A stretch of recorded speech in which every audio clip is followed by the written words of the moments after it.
the typical person with high-functioning autism, or we also call it autism spectrum disorder level 1, there's still some people that have the diagnosis of Asperger's. It's pretty much all the same thing. So these individuals tend to turn their emotions way down, not completely off, but they do turn their emotions down. So it's not that they don't have empathy. I prefer to use the term they don't have displayed empathy. They have it, they just don't convey it in a way that you would feel that was appropriate. And so they turn their emotions way down, because, honestly, because it comes from many years of emotions getting in the way of their logical thinking. You could think of high-functioning autism as a developmental disorder. It is a developmental disorder, which simply means the social-emotional brain is underdeveloped relative to the logical brain. So there's this kind of imbalance. So, in other words, their social skills, social intelligence is relatively low compared to their logical brain. Their emotional intelligence is low compared to their logical brain. So that's a problem. But also, to make it even slightly worse, the logical brain is overdeveloped. So you have an underdeveloped social emotional brain and an overdeveloped logical brain. Now you wouldn't think, well, how can that be a problem to have too much logic? It's like, how can you eat too many vegetables? Well, the overly developed logical brain does create problems because you're always stuck in analysis. With the overly logical brain, you tend to get locked into stuck in a thought and ruminate on that thought and overanalyze it, which causes a problem in the long run because it keeps you from taking action on that thought.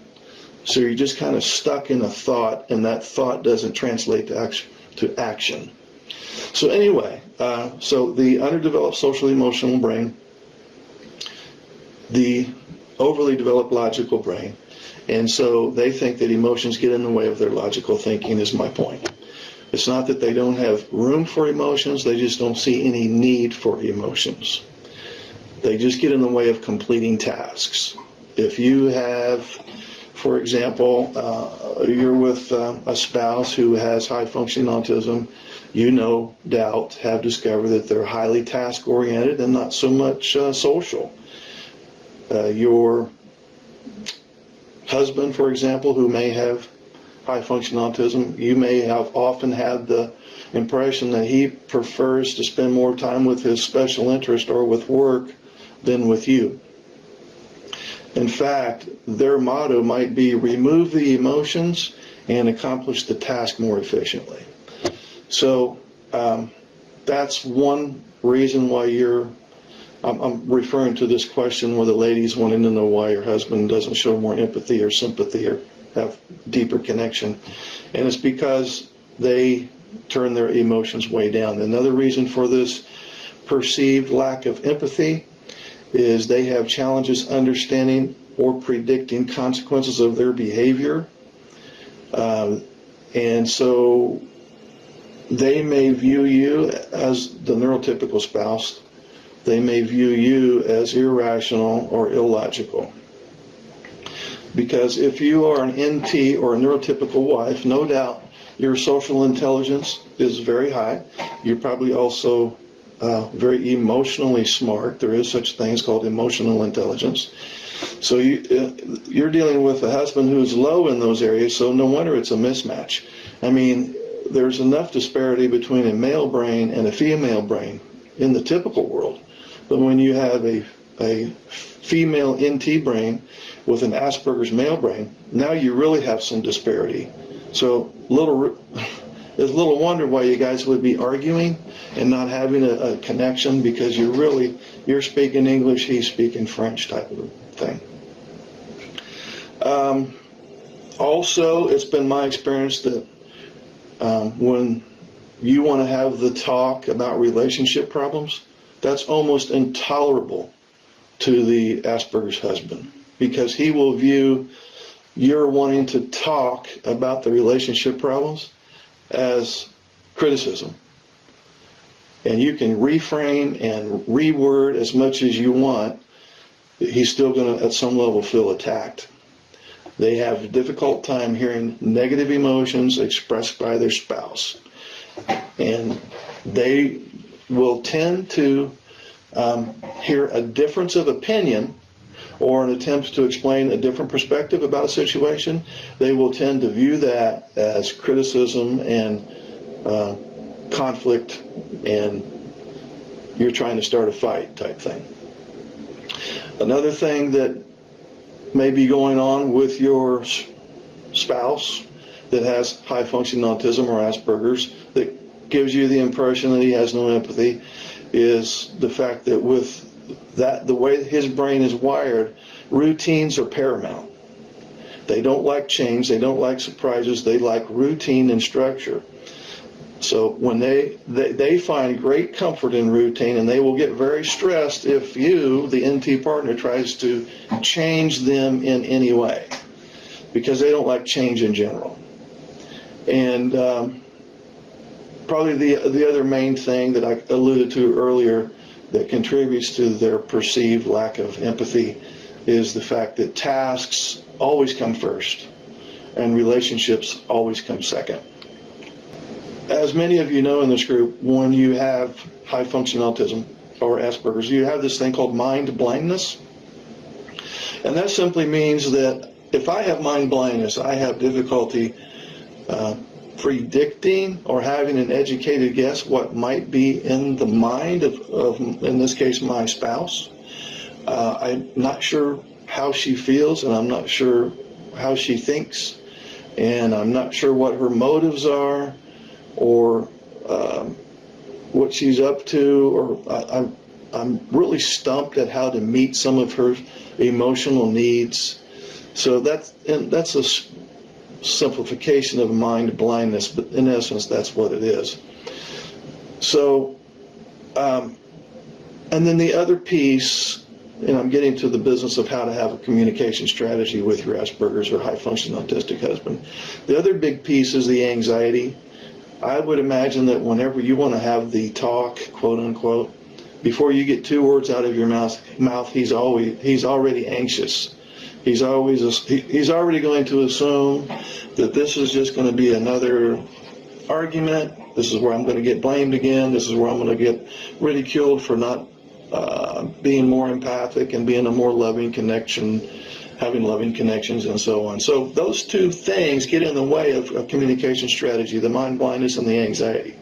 There's other things, weak predictive ability, alexithymia, executive function issues as well, but those are the 2 main ones that stymie a good conversation with your, in this case, Asperger's husband. The mind blindness and the anxiety. So, in the spirit of having a communication strategy that is sensitive to his anxiety and his mind blindness, because as soon as he gets anxious, you're done. The conversation's not going to go anywhere. It's just going to turn into another argument. So, with respect to the mind blindness issue, you would want to keep your words very concrete. You'd be very explicit, almost as if you were, I hate to say it, speaking to a child.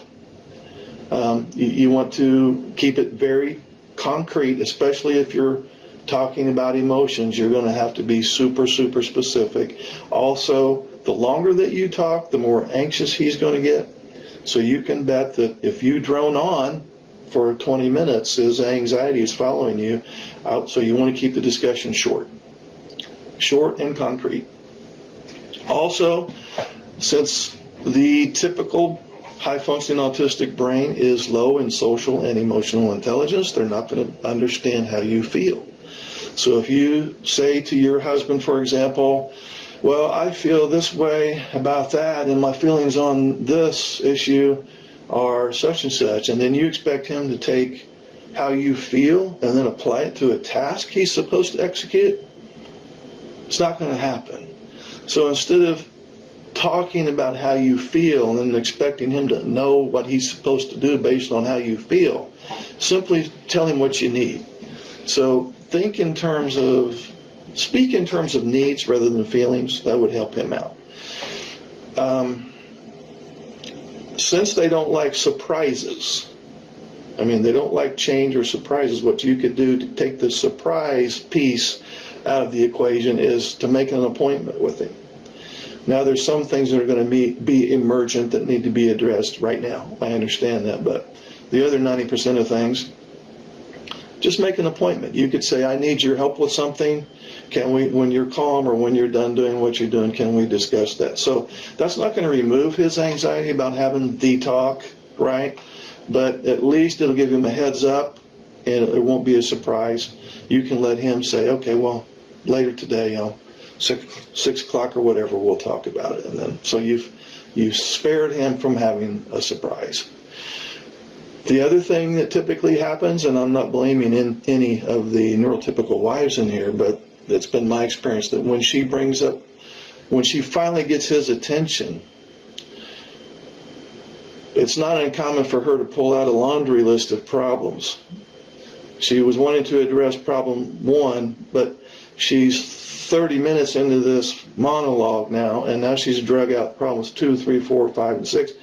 And you lost him way back there with problem 2. So as soon as you go on to problem 2, when you're talking about problem 1, it's over. Forget it. Just go beat your head against a brick wall. So you want to stay on topic, because he can probably handle one topic if you keep your discussion short and concrete, if you speak in terms of needs rather than feelings, and you've made an appointment with him. He can probably handle a 5 to 10 minute conversation on problem number 1. So when you're talking about problem number 1 and problem 2 or 3 pops up, just put that on the back burner, and you'll make a new appointment for problem 2. So so that's just a simple beginning for you to help him with his mind blindness issues and anxiety issues, to where you can actually have a discussion where you don't lose him and you've just wasted your time and energy. I hope that answers that question. Why is there such a disconnect? Okay, well, we basically alluded to that earlier. He has a low functioning socially emotional brain. He has a overly developed logic brain. You, as the NT wife, are probably pretty balanced. You can be logical, and you also have socially emotional intelligence. So that's basically, in a nutshell, why the two of you have such a disconnect, is because your brains are wired so differently. And also, you guys handle stress differently based on the way that you're wired. The NT wife, when she's stressed, she will tend to get depressed and she kind of implodes. Whereas the Asperger's man, when he's stressed, he can become rageful and explode. The neurotypical wife wants to talk about the problems, wants to share and talk about feelings, prefers a connection during crisis. He's the opposite. He doesn't want to talk about the problems, doesn't want to share emotions. He's not even in tune with his emotions or your emotions. And he's going to prefer a disconnection during crisis. The NT wife will want to seek support. He will want to seek solitude. He will want to dissociate or have a meltdown. So it's not only the fact that the two of you are wired differently, the two of you deal with your stress completely differently as well. So, and with respect to what to do about the disconnect, just keep those things in mind that I mentioned earlier about keeping the conversation short, concrete, make an appointment, speak in terms of needs. If you bring up the past, you're kind of dragging more problems in. So that's another thing that you may want to avoid doing. In the event that you do bring up the past, Just stick with the present issue. Now, I understand sometimes you have to bring up the past because there's a past incident that never got resolved. So in the event that the current problem, that whatever happened in the past is pertinent to the current problem because it's the same problem, just never got resolved, you even then ask permission. So you're going to say to your, in this case, a high-functioning autistic husband, I need to bring up the past because it's pertinent to the present issue. Is it okay if I bring up the past?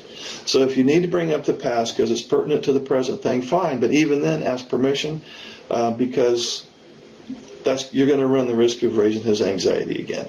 And the whole point is to keep his anxieties down as low as possible, because when you've tried to communicate with him and get some relationship issues resolved or at least discussed, what's keeping this from happening is his anxiety.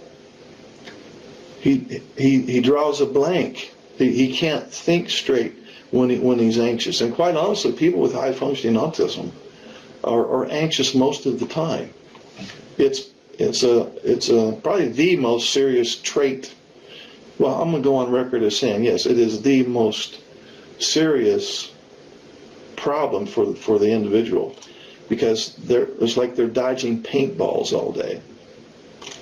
If I have this mind blindness issue and I don't understand how I feel or how you feel or what you might be thinking, I will tend to fill in this unknown with the best guess that I can come up with. And I'm always doing this guesswork of trying to figure out why people are saying and doing what they're saying and doing. But it's worse than that. I will tend to fill in this blank because I'm not sure what their motives are. I will tend to fill that in with a negative spin and assume that they're saying or doing something that's of a negative nature.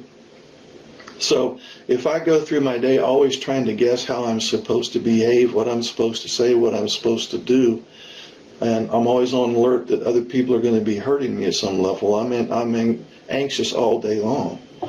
And that's stressful. That's super stressful. And so I come up with a lot of anxiety reduction techniques that I think will work, which in many cases the anxiety reduction techniques that the individual uses are creating more anxiety in the long run.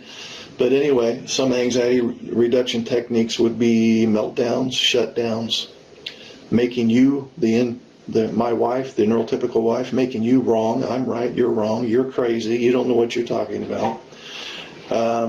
And being real rigid with my routines and structure, and spending a lot of time with my special interest, because whatever my special interest is, that calms me down. So then unfortunately my NT wife feels like she's not important, that I value my video games more than her, and the rest is history there with that. The typical Asperger's brain has an overdeveloped amygdala, and that's, as you may know, is part of the brain that's responsible for fight or flight. And since they have anxiety and mind blindness and alexithymia and executive function deficits and other things, that amygdala, the fight or flight part of the brain, is always running. And so when your fight or flight chemicals are always on, like adrenaline, noradrenaline, cortisol, cortisone, all of these fight or flight chemicals are drip, drip, drips, steady drip all day long, you tend to scan for bad news because you're worried that something bad is going to happen, so you're always scanning for bad news. And so when you find bad news, which you will, if you look hard enough for it, you'll find it easily. With this overdeveloped amygdala, you will over-focus on the bad news. You'll find a piece of bad news and you will hyper-focus on it. I'm trying to explain to you how the Asperger's brain thinks, right? They find some bad news, then they get stuck on that thought. then they overreact to that thought. If you are an NT wife with a high-functioning autistic husband, you may have discovered that you may have said something that's totally neutral, and he like explodes, just like, what? How did he get so upset over that? So anyway, they scan for bad news, they over-focus on the piece of bad news when they find it, and they overreact to it. And then they turn it into a memory. When something happens in the, if you have something that happened a week ago, you will have two forms of memory about it. The content memory, in other words, what was said or done during the event. And then you also have the emotional memory, in other words, how you felt during that event. So when you replay a memory, there's the content memory and the emotional memory. So when the Asperger's brain finds, focuses, and reacts to a piece of bad news, they not only remember what happened, they also remember the emotions that they felt when it happened, and when they replay that memory, they feel that emotion all over again. That's a problem because now that sensitizes the brain to negativity. In other words, you recognize, you focus, and you react to negativity even more. And you generalize. In other words, because this one situation turned out badly last week, therefore all situations that are similar will turn out badly. So now, not only is my brain sensitized to negativity, I just assume, I'm going to generalize and assume that all similar events are going to turn out badly. I also, with this overly active amygdala, I will tend to ignore the positive. If I have 10 great things that happened to me today, and there was one bad thing, at the end of the day, I will focus on that one bad thing. Also, as you can well imagine, if I'm negative all the time, I tend to bring out negativity in others. A negative attitude is very contagious, and if I have a negative attitude, we'll use my spouse as an example. She picks up on that even at an unconscious level, and now she's negative, and then I go, see, I knew that she was out to get me. It's called a self-fulfilling prophecy, right? So this reinforces my need to scan for even more bad news, and the cycle starts all over again. So, in summary, it's very common, almost 100% of the time, quite honestly, for the individual with high-functioning autism to have an overly developed fight or flight response. And a lot of that has to do with childhood issues. In many cases, the person with Asperger's or high-functioning autism, they grew up, they knew that something was different, they didn't quite fit in, they may have been rejected by their peer group, teased, bullied. Their parents may not have known that they had this disorder and may just have assumed that they were misbehaving. Teachers, same thing. Teachers may not have known what was going on, and so they just assumed that he was lazy or obstinate. So in many cases, they grow up with getting a lot of friction from other people, and then they carry that into their relationships with their spouses and even their children.